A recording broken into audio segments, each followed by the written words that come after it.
আসসালামু আলাইকুম। কেমন আছেন আপনারা সবাই? আশা করছি ভালো আছেন। আলহামদুলিল্লাহ আমিও বেশ ভালো আছি।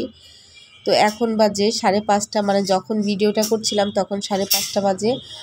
আর আজান দিচ্ছিল, মানে আজান শেষ হয়েছে, তো মসজিদে নামাজের মানুষ যাইতেছে দুই একজন করে। তখন এই ফুটেজটা নিয়েছি। আর এখন শীত করে ওই টাইমটায়, মানে এখন রাত্রেবেলা ফ্যান বন্ধ করে শুয়ে থাকি, শীত পড়েই গেছে ঢাকার মধ্যে। তো এই সময়টা পরিবেশটা এত সুন্দর লাগে। তো সকালবেলা উঠে পরিবেশটা দেখার পরে শুয়ে পড়ছিলাম, তারপর উঠে জাইতুনকে নিয়ে স্কুলে গিয়েছিলাম। তো সেইখানে যে হাঁটতে হাঁটতে অনেক দূর চলে গিয়েছিলাম সকালবেলা। এখন বাজে 7:30, সেই টাইমে আর কি বার হয়ে তারপর হাঁটতেছিলাম।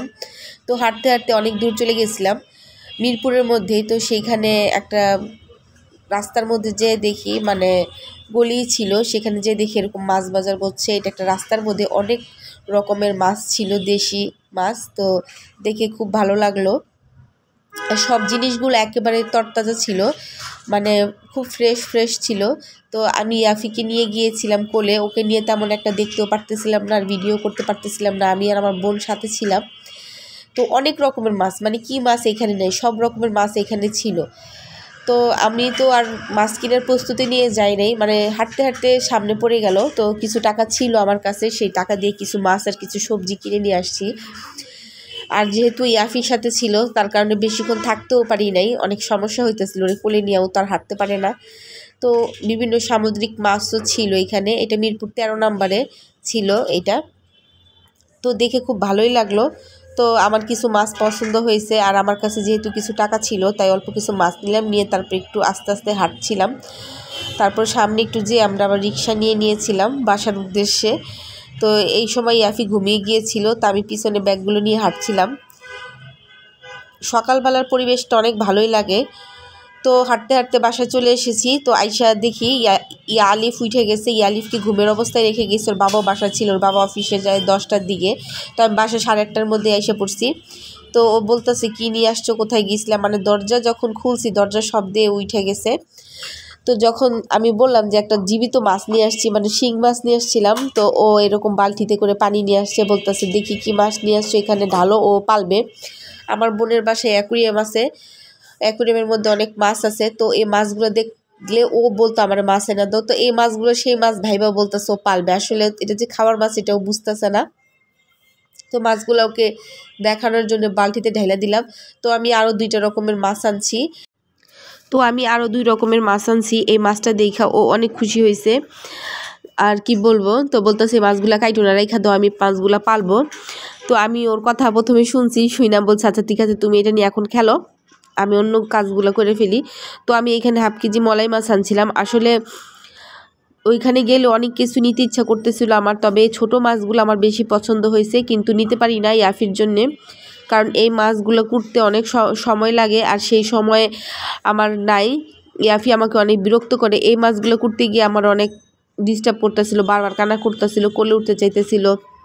তারপরও পছন্দের মাছগুলো কথা কুটে নিছি, আর মাছগুলো খুব ভালো ছিল। আর ওইখানে যে তাজা তাজা দেশি শাকও ছিল, লেবু নিয়ে আসছি আর কলা নিয়ে আসছি, মানে হাতের কাছে টুকটাক যা পাইছি তাই নিয়ে এসে। আর দুজন দেখেন না দেখতেছে। আর ইয়াফি বাসায় আসছি পরে ঘুম থেকে উঠে গেছে, ও পিছন থেকে হাসতেছিল। আর একটা জীবিত রুই মাছ নিয়েছিলাম, তো রুই মাছটা ওইখান থেকে কেটে নিয়ে আসছি, এই কারণে আমার একটু সুবিধা হয়েছে। তো ও বলতেছিল ইয়া আলিফ যে দেখি কি আর কি মাছ নিয়ে আসছো, এই যে একটা রুই মাছ নিয়ে আসছি। মাছটা একেবারে জীবিত অবস্থায় লাফাইতেছিল, মানে ওইখানের প্রত্যেকটা মাছই আমার পছন্দ হইতেছিল। আর এমন মাছও আছে যেগুলো আমি চিনিই না। তো এখন ছোট মলাই মাছগুলো কুটে নিব। মলাই মাছ কোটা হয়ে গেলে তারপর শিং মাছগুলো কুটবো লবণ দিয়ে মারার পরে। আর ইয়ালি বলতেছিল কুইটো না। তো আমি ভাবছি আরও একদিন ওইখানে যাব, মাছ কিনের উদ্দেশ্যেই যাব। এখন তো হাঁটার উদ্দেশ্যে গিয়ে জাস্ট নিয়ে আসা। তো আমার বোনের বাসায় গেলাম আবার, ও বাসায় ভর্তার আয়োজন করে রেখে গেছিলো, ভর্তা বানিয়ে নিছে আর খুদের ভাত করে নিছে, যেহেতু আমরা খালি পেটে হাঁটতে চলে গেছিলাম, সকালে নাস্তা করি নাই। তো এখন ওর বাসায় ও ডাক দিল, ওর বাসায় যে খুদের ভাত আর 4-5 রকমের ভর্তা। এখানে কচুর মুখির ভর্তা ছিল, শুটকির ভর্তা ছিল, লইটা শুটকির ভর্তা, বেগুন ভর্তা, কালো জিরার ভর্তা আর আলুর ভর্তা ছিল। খুবই মজা হয়েছিল। এইসব জিনিস শীতের বেলায় বেশি বেশি খাইতে ইচ্ছা করে। তার মতো কার কার আপনাদের খুদের ভাত আর ভর্তা পছন্দ কমেন্ট করে অবশ্যই জানাবেন। আর এই খুদের ভাত আর ভর্তাটা যখন খাইতেছিলাম খুব মজা লাগতেছিল, বিশেষ করে শীতের দিনে এই খাবারটা অনেক ভালো লাগে। গরমের দিনে এই খাবারটা খেলে বেশি বেশি পানি পিপাসা লাগে, তাই শীতের দিনে এই খাবারটা আমরা খাই, 2-1 দিন পরপরই খাই।